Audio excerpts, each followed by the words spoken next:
Hi, this is Vitarell Hill, your favorite soul healer, and today we're talking Color Purple. It's the 2023 Reimagined movie adaptation of the musical. We have the director, Blitz Bazawule, producers, Steven Spielberg, Oprah Winfrey, Scott Sanders, and Quincy Jones. The stellar portrayals who embody the essence of the character, Danielle Brooks as Sofia, Colman Domingo as Albert, Mr. Johnson, Corey Hawkins as Harpo with a little more gravitas, and an honorable feature, David Alan Grier as the preacher. I had no idea he was such an accomplished actor and singer. I thoroughly enjoyed the spiritual inserts in this adaptation, like for example, the dancing and the singing, which I think is an honor to Black culture. I also enjoyed the Black birds that preceded Shug Avery, and how, in my opinion, the elements listened to mass consciousness. So though she wasn't a bad person, in that town she was, so the elements brought the Black birds to introduce her. Another part about Shug was when she went to the church to meet her father, David Alan Grier, how in this adaptation, it wasn't like she had to give her life to Christ. They just needed to go back home or to source, singing and playing, which is what I believe their relationship was about. Another part was Celie cursing Mr., saying that until you do right by me, everything you do is going to crumble, or whatever the word she used. I liked that the adaptation showed his land literally being cursed. But more than that, I like that he had an opportunity to redeem himself. Lastly, but definitely not least, the most important scene was the Color Purple scene at the end of this adaptation, how they were all surrounded by the tree, and in reality, I believe Celie was that tree. By the way, my name is Vitarell Hill, your favorite soul healer, and if you're enjoying this, please do me a favor and like, share, subscribe, and comment. I appreciate you. One of the main distinctions in this 2023 new adaptation is imagination.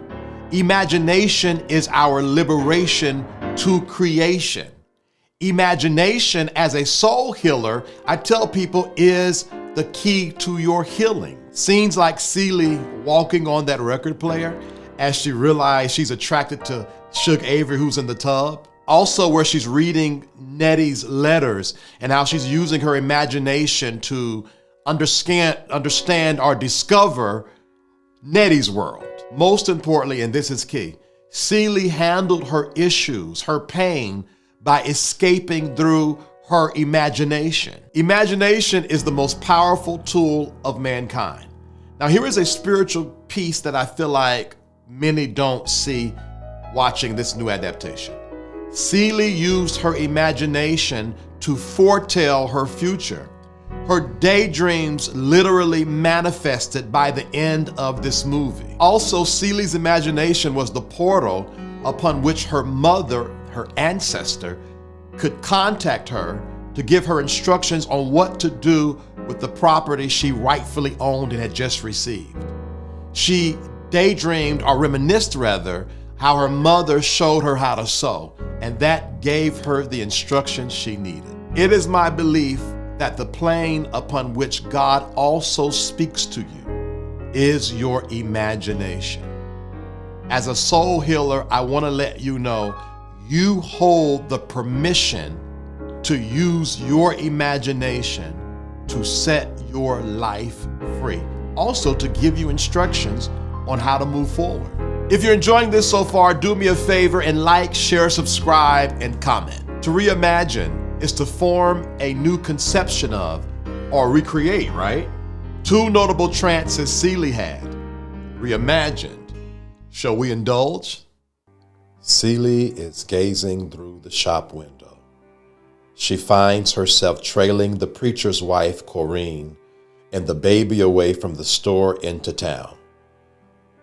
They reach a spot outside by the railroad where the workers are hard at work, when before she knows it, Corinne is handing her Olivia, her baby, as if to return her back to the sender. In a shock, Celie examines her baby further. Eyes, face, clothes, to receive confirmation Olivia is truly her baby. She journeys the child to what appears to be home, to get the assurance of her own mother. Mother who is home and healthy, tending to the house, is presented the baby by Celie and receives her validation. In agreement, Celie professes, "She be mine." Afterwards, Celie takes Olivia back from her mother's hands. She lifts her high as if unto God. The scene switches to the mother sitting in an old rocking chair, while Celie is sitting on the floor at her mother's feet. Olivia is sitting on the floor between Celie's legs. As Celie's mother brushes her hair, Celie gently brushes Olivia's hair. This represents the loss that Celie has endured twice. The opportunity to receive that maternal love from her mother and being cheated out of the opportunity to pass that same love down to her daughter, Olivia. Scene and song, What About Love? This scene, reimagined, is more emotional, with Celie and Suge leaving the juke joint going home. Because it is not foreign for Celie to be in a room alone with Suge, they find themselves standing in front of each other, which begins the What About Love song. As the lyrics come out of their mouths, their eyes are also having conversations, going from facial expressions to gentle gestures, as they realize their friendship bond has brought them to this more intimate space. Suge reaches out her palm towards the center of Celie's chest. This physical contact is the reignition of sensitivity for Celie, like blood being released to her heart again. A tear streams out of her eye, then rolls down her cheek as a reactive response. A look of distress from Suge, who connected to Celie's disconnection, as she pulls her hand back from Celie's heart. Suge lets her guard down as a motion for Celie to follow, and she does.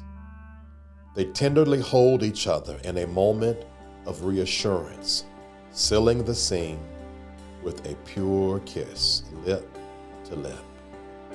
They dance and continue in a close embrace until the ending of the What About Love song. Man, I love love. And I want to just highlight and say that the Celie, Suge Avery part of the Color Purple franchise is probably one of my most favorite storylines. And I am going to be delving into that deep in my new podcast, talking all things Color Purple, the book, the original, the adaptation, all things Color Purple. We're going to have a whole episode talking about Suge Avery and Celie, because I believe love should not be narrowed down to lesbian or gay. I think it goes well beyond that. And I cannot wait to have that discussion with you, because it's going to be good. All right, y'all, I'm done. But before I go, let me say this. If you have not seen the new adaptation, go watch it. As a matter of fact, do yourself a favor and watch the original version. It's still, I just watched it a couple weeks ago. It's still good. And read that. Now, that book is good. We'll talk later. All things Color Purple. All right, bye.